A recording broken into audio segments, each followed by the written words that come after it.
যেখানে একজন পুরুষ মানুষ সংসারের দায়িত্ব নিতে পারে না, মেয়ে হইয়া আপনাদের সবার দায়িত্ব নিল, এটা কি তার অপরাধ ছিল?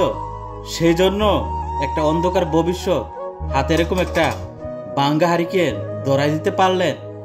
একজন মেয়ে হইয়া আপনাদের সবার দায়িত্ব তার কাঁধে তুলে নিল, বাড়িতে বিল্ডিং উঠাইলো, জমি জামাও কিনলো, দুইটা বোন রে তার টাকায় বিয়েও দিল, ছোট ভাইরে মাদ্রাসায় লেখাপড়া করাইলো।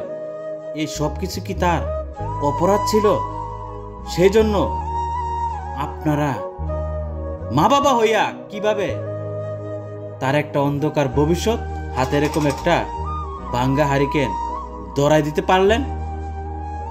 এখন আপনার মেয়ের বিয়ে হয়ে গেছে, যখন টাকা পয়সার হিসাব চাই, বলে আমি এত কিছু তোমাদের জন্য করলাম, আমার টাকা পয়সা কি করছো, এখন আমার সংসার চালানোর জন্য টাকা পয়সা দাও, তখনই আপনাদের কাছে সে ভালো না? আপনার সন্তান আপনারা দইরা তাকে মায়ের দৌড় পর্যন্ত করেন। আপনারা কেমন মা বাবা? আপনারা হয়তো বা এই দুনিয়াতে কিছুদিনের জন্য সুখ করে যেতে পারবেন, পরকালে এর জবাবদিহিতা অবশ্যই করতে হইব উপরওয়ালার কাছে। আপনারা কেমন মা বাপ? এক সন্তানের ভবিষ্যৎ দিয়া অন্য সন্তানদের ভবিষ্যৎ গইরা দিলে। যে সকল পরিবার এক সন্তানের ভবিষ্যৎ দিয়ে অন্য সন্তানের ভবিষ্যৎ গড়েন, তাদেরকে আমি বলতে চাই, আপনাদের এরকম দুই নিহত্যাবাজির জবাব অবশ্যই উপরওয়ালার কাছে দিতে হইব। আমি সকল পরিবারকে বলতে চাই, আপনারা কোনোদিনও দুই চোখে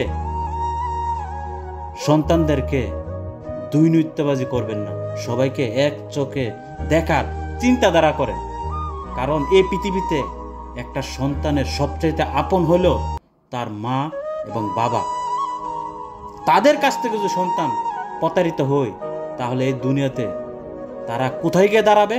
কাদেরকে বিশ্বাস করবে?